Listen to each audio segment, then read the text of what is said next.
নতুন কর্মসপ্তাহ শুরু হলো আজ। দেশের অর্থনীতি একটি আনকোরা সপ্তাহ শুরুর আগে কোন অবস্থানে আছে? কাঁচাবাজার, বন্দর থেকে শুরু করে ব্যাংকপাড়া, সেই তথ্য জানাতে আমাদের আয়োজন বৌনি। পুরো আয়োজনের সঙ্গে আছি আমি সাজিদ আরাফাত। শুরুতে জানব পোশাক রপ্তানির খবর। বাংলাদেশের পোশাক রপ্তানির সবচেয়ে বড় বাজার ইউরোপিয়ান ইউনিয়নভুক্ত দেশগুলো। পোশাক রপ্তানির সিংহভাগই যায় এসব অঞ্চলে। তবে ২০২৫ সালে সেপ্টেম্বর পর্যন্ত অনেকটাই পিছিয়ে আছে বাংলাদেশ। এই সময়ে বাংলাদেশ থেকে পোশাক আমদানি ১৩% বাড়লেও অন্যতম প্রতিযোগী কম্বোডিয়ার বেড়েছে ২২%। আমরা সেই আলোকপাত করব পোশাক আমদানি রপ্তানির যে বিষয়গুলো রয়েছে। ৯ মাসে ইউরোপিয়ান ইউনিয়নভুক্ত যে দেশ সেগুলো পোশাক আমদানি করেছে তারা, আমরা দেশভিত্তিক প্রবৃদ্ধি দেখতে পাচ্ছি এখানে। কম্বোডিয়া, ভিয়েতনাম, পাকিস্তান সহ বেশ কয়েকটি দেশ আছে। বাংলাদেশের অবস্থান আমরা ৪ নম্বরে দেখছি। আমরা একটু শুরু থেকেই দেখে আসতে চাই। কম্বোডিয়া সবচেয়ে এগিয়ে রয়েছে, ২২.৫১% তাদের এই প্রবৃদ্ধি। অর্থাৎ ইউরোপীয় ইউনিয়নের কথা বলছিলাম, তারা যে পোশাক আমদানি করে এই দেশগুলো কিন্তু রপ্তানি করে, ইউরোপীয় ইউনিয়ন সেগুলো আমদানি করে থাকে। সেই জায়গা থেকে কম্বোডিয়া সবচেয়ে বেশি এগিয়ে রয়েছে প্রবৃদ্ধির দিক থেকে। দ্বিতীয় স্থানে রয়েছে ভিয়েতনাম ১৪.২৪%, এবং পাকিস্তান কিন্তু তৃতীয় অবস্থানে আছে। আমরা দেখছি ১৩.৭৭ তাদের প্রবৃদ্ধি, এবং বাংলাদেশ রয়েছে চতুর্থ অবস্থানে ১৩.১৭%। আমরা দেখছি বাংলাদেশ একটা বড় অংশ পোশাক রপ্তানির উপরে নির্ভর করে পোশাক রপ্তানি করে থাকে বাংলাদেশ ইউরোপিয়ান অঞ্চলগুলোতে। ইউরোপিয়ান দেশভুক্ত যে দেশগুলো রয়েছে ইউরোপিয়ান ইউনিয়নের, সেখানে আমরা দেখছি যে বাংলাদেশ চতুর্থ অবস্থানে, অর্থাৎ পাকিস্তান, ভিয়েতনাম, কম্বোডিয়া কিন্তু বাংলাদেশের থেকে এগিয়ে রয়েছে। ভারত রয়েছে ঠিক বাংলাদেশের পরপরই ১০.৬২%, এবং শ্রীলঙ্কার অবস্থান তারপরেই ১০.২৫% প্রবৃদ্ধি তাদের, এবং চীন রয়েছে ৯.৮৬% নিয়ে। পরবর্তীতে ইন্দোনেশিয়ার অবস্থান দেখতে পাচ্ছি আমরা ৬.৭৭% প্রবৃদ্ধি, মরক্কোর ১%, এবং তুরস্ক রয়েছে সবচেয়ে পিছিয়ে এবং সবার শেষে -৯.৮% আমরা দেখছি। এবং ইউর যে পোশাক আমদানি, সেই আমদানি আমরা দেশভিত্তিক এবং সালভিত্তিক যে পরিমাণ সেটি একটু দেখে আসতে চাই। বাংলাদেশ থেকে ইউরোপিয়ান ইউনিয়ন ১,৫২৫ কোটি ইউরোর পোশাক আমদানি করে থাকে। ২০২৫ সালে আমরা সেপ্টেম্বর পর্যন্ত যে হিসাবটি বলছিলাম, যেটি ২০২৪ সালে ছিল ১,৩৪৭ কোটি ইউরো। অর্থাৎ এই ঠিক একই সময়ে এক বছর আগে যেই পরিমাণ ছিল তার থেকে কিন্তু ২০২৫-এ আমরা বেশ খানিকটা বেশি দেখতে পাচ্ছি। এবং কম্বোডিয়ার কথা বলছিলাম, কম্বোডিয়ার কিন্তু প্রবৃদ্ধি বেড়েছে আমরা দেখছি। ২০২৫ সালে তাদের এই সময়ে ৩৩৬ কোটি ৮৩ লাখ ইউরো আমদানি করেছে ইউ তাদের কাছ থেকে পোশাক, এবং ২০২৪ সালে ঠিক একই সময়ে ২৭৮ কোটি ৯৪ লাখ ইউরো ছিল। অর্থাৎ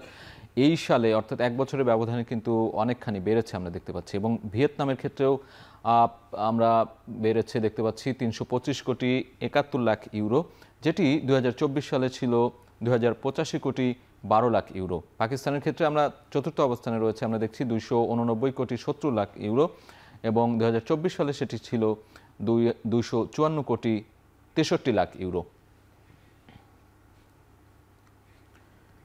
বাংলাদেশ সরকারের মোট ঋণ ছাড়িয়েছে ২১ লাখ কোটি টাকা। বলা হচ্ছে রাজস্ব আয়ের দুর্বলতা এবং উচ্চাভিলাষী উন্নয়ন ব্যয়ের কারণে বেড়েছে এই ঋণ। সম্প্রতি প্রকাশিত এক তথ্যে বলা হয়, জুনের শেষে এই পরিমাণ দাঁড়িয়েছে ২১.৪৪ ট্রিলিয়ন, যা এক বছরে বেড়েছে ১৪%। আমরা বাংলাদেশ সরকারের যে ঋণ প্রবাহ, ঋণের পরিমাণ খাতভিত্তিক, সেটি একটু দেখে আসতে চাই। মোট ঋণের পরিমাণ যেটি বলছিলাম ২১.৪৪ ট্রিলিয়ন টাকা, এবং বৈদেশিক ঋণ ২০২৫-এ আমরা দেখছি ৯.৪৯ ট্রিলিয়ন টাকা, এবং বৈদেশিক ঋণ ২০২১ সালে যেটি ছিল ৪.২। অর্থাৎ এই ৪ বছরে কিন্তু বেশ অনেকখানি বেড়েছে, আমরা দেখছি দ্বিগুণেরও বেশি বেড়েছে বৈদেশিক ঋণের পরিমাণ।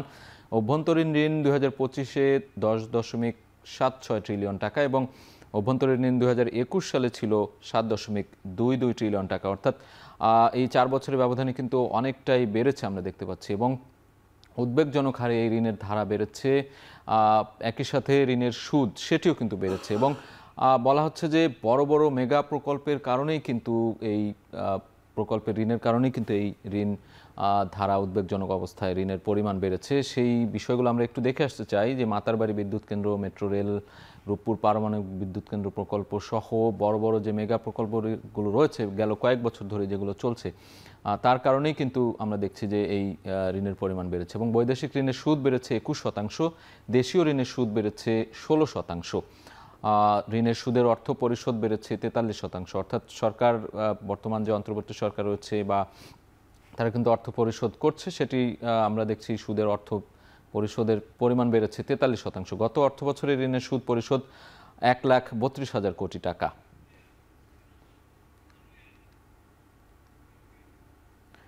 কয়েক দফা বৃদ্ধির পর দেশের বাজারে কমেছে সোনার দাম। নতুন দামে 22 ক্যারেট সোনার মূল্য দাঁড়িয়েছে 2,08,272 টাকা, যা কার্যকর হবে আজ থেকে, অর্থাৎ আজ রবিবার। আজ থেকে আমরা একটু দেখে আসতে চাই স্বর্ণের বাজারের নতুন দাম কত দামে বিক্রি হচ্ছে। ভরি প্রতি দাম আমরা দেখতে পাচ্ছি 22 ক্যারেট 2,08,272 টাকা। 21 ক্যারেটের স্বর্ণ কিছুটা কম 1,98,801 টাকা এবং 18 ক্যারেট যে স্বর্ণ সেটি বিক্রি হচ্ছে 1,70,399 টাকায়। সনাতন যে স্বর্ণ রয়েছে সেটি 1,41,718। আমরা স্বর্ণের পাশাপাশি রূপার দাম একটু দেখতে চাই। অপরিবর্তিত রয়েছে রূপার দাম। স্বর্ণের দাম কিন্তু প্রতি সপ্তাহে আমরা দেখছি যে বাড়া কমার মধ্যে থাকে, তবে রূপার দাম অপরিবর্তিত রয়েছে। 22 ক্যারেট 4,246 টাকা, 21 ক্যারেট 4,047 টাকা এবং 18 ক্যারেটের রূপার দাম 3,476 টাকা। সনাতন যে রয়েছে সেটি 2,601 টাকা। বাজুস অর্থাৎ বাংলাদেশ জুয়েলার্স অ্যাসোসিয়েশন, তাদের যে তথ্য সেই তথ্যে আমরা জানিয়ে দিচ্ছিলাম।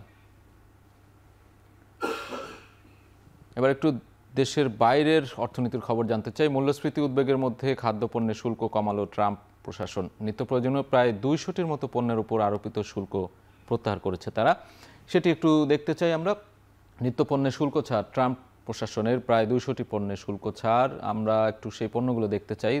মার্কিনের বাজারে গরুর মাংস দাম বেড়েছে 13%, স্টেকের দাম বেড়েছে 17%, কলার দাম বেড়েছে 7%, খাদ্যপণ্যের দাম আগের বছরের তুলনায় সার্বিকভাবে বেড়েছে 2.7% বেশি।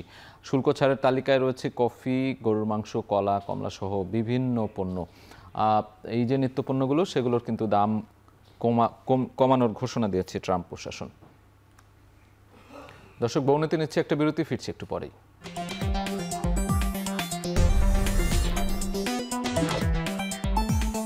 ফিরে এলাম বিরতির পর, আপনারা দেখছেন বউনি।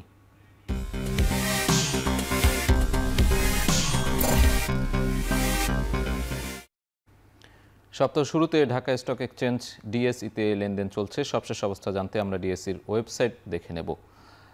আমরা আজকে সপ্তাহের শুরুর দিন দেখতে পাচ্ছি 1:38 বাজে, দুপুর 2:30 পর্যন্ত লেনদেন হবে। আমরা জানি ডিএসইএক্স ইন্ডেক্সে আমরা দেখতে পাচ্ছি এখন পর্যন্ত সূচকের পরিমাণ 4,659 পয়েন্ট, যেটি কিন্তু নিম্নমুখী রয়েছে, এবং ডিএসইএস ইন্ডেক্স যেটি সরিয়া ভিত্তিক লেনদেন সেটিও কিন্তু নিম্নমুখী। এখন পর্যন্ত সূচকের পরিমাণ 965 পয়েন্ট দেখতে পাচ্ছি। ডিএস30 ইন্ডেক্সে আমরা 1,830 পয়েন্ট দেখতে পাচ্ছি। তিনটি বিষয় কিন্তু আমরা এখন পর্যন্ত নিম্নমুখী দেখছি। এখন পর্যন্ত আমরা দেখতে পাচ্ছি, একটু দেখাতে চাই, 109টি কোম্পানির লেনদেন, শেয়ারের দাম বেড়েছে এবং 228টি কোম্পানির শেয়ারের দর পতন হয়েছে এবং অপরিবর্তিত রয়েছে 45টি কোম্পানির শেয়ার, এবং এখন পর্যন্ত 177 কোটি টাকা লেনদেন হয়েছে আমরা দেখতে পাচ্ছি। এবং সপ্তাহ শেষে অর্থাৎ গেল বৃহস্পতিবার যেই লেনদেন হয়েছে সেটি আমরা একটু দেখতে চাই। আজকের তুলনায় কিন্তু গত বৃহস্পতিবারও কিন্তু সেটি নিম্নমুখী ছিল লেনদেনের পরিমাণ। 4,702 ছিল সূচকের পয়েন্ট ডিএসইএক্স সূচক। দর্শক, সপ্তাহের শুরুতে বেশ কিছু কোম্পানি পর্ষদ সভা অনুষ্ঠিত হবে আজ। এক নজরে দেখে নেব সেই কোম্পানিগুলোর পর্ষদ সভা কখন এবং কোন কোন কোম্পানি অনুষ্ঠিত হবে তাদের পর্ষদ সভা ঘোষণা করেছে। বার্ষিক পর্ষদ সভা সপ্তাহের শুরুর দিনে আমরা দেখে থাকি যে বিভিন্ন কোম্পানি তাদের যে পর্ষদ সভা থাকে সেটি ঘোষণা করে। আজকে দেখছি আমরা দুটি কোম্পানি রয়েছে এখানে। মনসপুল বাংলাদেশ পিএলসি 16 নভেম্বর বিকেল 3টায় আজকে তাদের যে সভা সেটি অনুষ্ঠিত হবে, এবং ফুওয়াং সিরামিক্স লিমিটেড বিকেল 3:30টায় তাদের পর্ষদ সভা ঘোষণা করেছে। সেই পর্ষদ সভায় তাদের যে বার্ষিক কর্মকাণ্ড যেগুলো সেই বিষয়গুলো নিয়ে আলোকপাত করেন। দর্শক, বউনিতে এ পর্যায়ে নিচ্ছে আরেকটা বিরতি, ফিরছি একটু পরেই।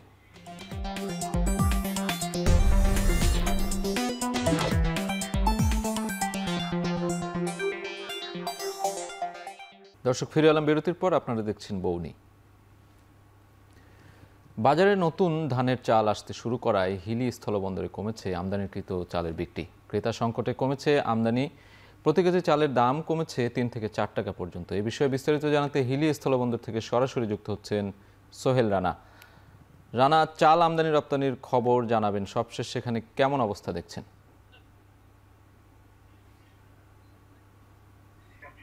বিগত সময়গুলো যেখানে চাল আমদানি হতো প্রচুর পরিমাণে এই বন্দর দিয়ে, যেখানে প্রায় প্রতিদিন আমরা দেখেছি প্রায় ১০০ ট্রাকের মতন চাল আমদানি হতো এই বন্দর দিয়ে। তবে এখন আমদানির পরিমাণ অনেকটাই কমে এসেছে। দেখছি আমরা যেটি যে কোনোদিন ৫০ ট্রাক কিংবা কোনোদিন ৩০ ট্রাক চাল ভারত থেকে আমদানি হচ্ছে, এবং এই পরিমাণ কম আমদানি হওয়ার পরেও বন্দরে কিন্তু ক্রেতা সংকট দেখা দিয়েছে। ব্যবসায়ীদের পক্ষ থেকে সেটি বলা হয়েছিল যে ক্রেতা সংকটের কারণে বন্দরে চালের দাম কমেছে, পাশাপাশি যেহেতু বিক্রি হচ্ছে না যার কারণে আমদানিটাও বেশ কমেছে তারা বলছেন। এবং আমি যদি আপনাকে দামের বিষয়ে একটু বলি যে বিগত কয়েকদিন আগেও কিন্তু এই বন্দরে প্রতি কেজি সম্পা কাঠের যে চাল রয়েছে সেটি ৬৫ থেকে ৬৬ টাকা কেজি দরে বিক্রি হয়েছিল, সেটি বর্তমানে বিক্রি হচ্ছে ৬০ থেকে ৬১ টাকা কেজি দরে। এবং সোনা ৫ জাতের যে চালটি রয়েছে সেটি আমরা ৫০-৫১ টাকা কেজি দরে বন্দরে বিক্রি করতে দেখেছিলাম ব্যবসায়ীদের, সেটি আজ বিক্রি হচ্ছে ৪৭ থেকে ৪৮ টাকা মান ভেদে। এবং ৪০-৯৪ যেটি ২৮ জাতের চাল বলে কিন্তু ব্যবসায়ীরা বিক্রি করছেন, সেই চালটি বন্দরে বিক্রি হচ্ছে ৫৫ থেকে ৫৬ টাকা কেজি দরে, যেটি কয়েকদিন আগেও ৫৭ থেকে ৫৮ টাকা দরে বিক্রি হয়েছিল। অর্থাৎ দামের বিষয়ে যদি আমরা বলি যে আসলে সব চালের দামে প্রায় ৩ থেকে ৪ টাকা কমেছে। এটি সাধারণ যারা ক্রেতা রয়েছে তাদের জন্য স্বস্তির খবর হলেও ব্যবসায়ী যারা রয়েছেন তাদের কপালে কিন্তু একটা দুশ্চিন্তার ভাঁজ। আসলে তাদেরকে লোকসান গুনতে হচ্ছে প্রতি কেজিতে প্রায় ২ থেকে ৩ টাকা। তারা বলছেন যে আসলে এই ভরা মৌসুমে চালের সময় সময় বৃদ্ধি এবং আমদানির যে অনুমতি সবকিছু মিলে ক্রেতা সংকট তৈরি হয়েছে এবং তাদের লোকসান হচ্ছেন তারা বলছেন। এবং আমি আপনাকে একটু বিষয় জানিয়ে রাখি সাজিদ, সেটি হচ্ছে যে এখন কিন্তু আমন মৌসুমে, এই ভরা মৌসুমে সরকার নতুন করে ১ লাখ টন চাল আমদানির অনুমতি দেওয়ায় যারা কৃষক রয়েছেন তারা কিন্তু বেশ দুশ্চিন্তায় রয়েছেন ধানের দাম পাওয়া নিয়ে। যেহেতু ভারত থেকে চাল আসবে, সেক্ষেত্রে ভারতীয় চাল এবং দেশীয় চালের দামের কিন্তু একটা তারতম্য থাকবে। সেই জায়গাতে যারা কৃষক রয়েছেন তারা কিন্তু লোকসান গোনার সম্ভাবনা রয়েছে। সব মিলিয়ে বলা চলে যে এখন পর্যন্ত হিলি স্থলবন্দরে চাল আমদানিটা অব্যাহত রয়েছে, তবে আগের তুলনায় আমদানি কম, বিক্রি কম এবং দামও বেশ কমেছে সাজিদ। হিলি স্থলবন্দর থেকে সরাসরি যুক্ত ছিলেন সহকর্মী সোহেল রানা। শীতের আগমনীতে সরগরম সিরাজগঞ্জের কাজীপুরের কম্বলপল্লী উপজেলার শিমুলদায়ের বাজারের প্রতিটি কারখানায় বেড়েছে কম্বল তৈরির ব্যস্ততা। কম দাম আর ভালো মান হওয়ায় এখানকার কম্বলের চাহিদা রয়েছে সারা দেশে। এ নিয়ে বিস্তারিত জানাতে সিরাজগঞ্জের কাজীপুরের শিমুলদায়ের বাজার থেকে যুক্ত হচ্ছেন সহকর্মী রিফাত রহমান। রিফাত, শীত তো আসছে, এবছর ব্যবসায়ীরা কত টাকার কম্বল বিক্রি করার আশা করছেন, সেখানকার বর্তমান পরিস্থিতি কি জানাবেন? জি সাজিদ, আসলে যেটি বলছিলেন যে সিরাজগঞ্জের কাজীপুরের এই শিমুলদার বাজারে কিন্তু গার্মেন্টসের যেগুলো জুট কাপড় রয়েছে, টুকরো কাপড়, সেগুলো দিয়ে কিন্তু এই যে কম্বলগুলো দেখছেন, এই কম্বল শিল্পের যাত্রা শুরু হয় এই কম্বল তৈরির মাধ্যমে। তবে এখন কিন্তু এই কাজীপুরের এই শিমুলদার বাজারে প্রায় ১০০ কোটি টাকার কম্বলের বাজার গড়ে উঠেছে। যদি আপনাকে বলি যে এই সিরাজগঞ্জের এই কাজীপুরের শিমুলদার বাজার কিন্তু দেশের সবচেয়ে বড় কম্বলের বাজার। তার কারণ এখানে প্রায় ১৬০-৬৬ রকমের কম্বল কিন্তু এই কাজীপুরে এই কম্বলপল্লীতে পাওয়া যাচ্ছে। আপনাকে জানিয়ে রাখি যে এই সিরাজগঞ্জের কাজীপুর শিমুলদার বাজারে কে কেন্দ্র করে এই অঞ্চলের কিন্তু কয়েকটি গ্রামে এই কম্বলগুলো তৈরি করেন। বিশেষ করে নারীরাও কিন্তু এই শিল্পের সাথে জড়িত রয়েছেন। প্রায় ৪০,০০০-এর বেশি মানুষ কিন্তু এই শিল্পের সাথে জড়িত। এবং আমি যে বাজারটিতে রয়েছি, শিমুলদার বাজারে প্রায় ৩০০-র উপরে কম্বলের দোকান রয়েছে। সেই কম্বল শিল্পের সাথে প্রায় ২,০০০-এর উপরে মানুষ কিন্তু এখানে সম্পৃক্ত রয়েছেন। তারা যেটি বলছেন যে তারা মূলত ৬ মাস এই কম্বলের ব্যবসার সাথে তারা জড়িত থাকেন। বিশেষ করে ৩ মাস হলো তাদের ব্যস্ততা সবচেয়ে বেশি থাকে। এই নভেম্বর থেকে শুরু করে জানুয়ারি পর্যন্ত তারা এখানে ব্যস্ততা তাদের বেড়ে যায়। এবং প্রতিদিনই কিন্তু দেশের বিভিন্ন স্থান থেকে পাইকাররা আসেন, এখান থেকে কম্বল তারা তাদের এলাকায় নিয়ে কিন্তু তারা বিক্রি করছেন। বিশেষ করে এখানকার যেগুলো জোড়াতালি কম্বল রয়েছে, এই কম্বলগুলোর চাহিদা রয়েছে উত্তরবঙ্গের জেলাগুলোতে। এবং এছাড়া যে অন্য যেগুলো কম্বল রয়েছে, বিশেষ করে চায়না কম্বলও এখানে পাওয়া যাচ্ছে।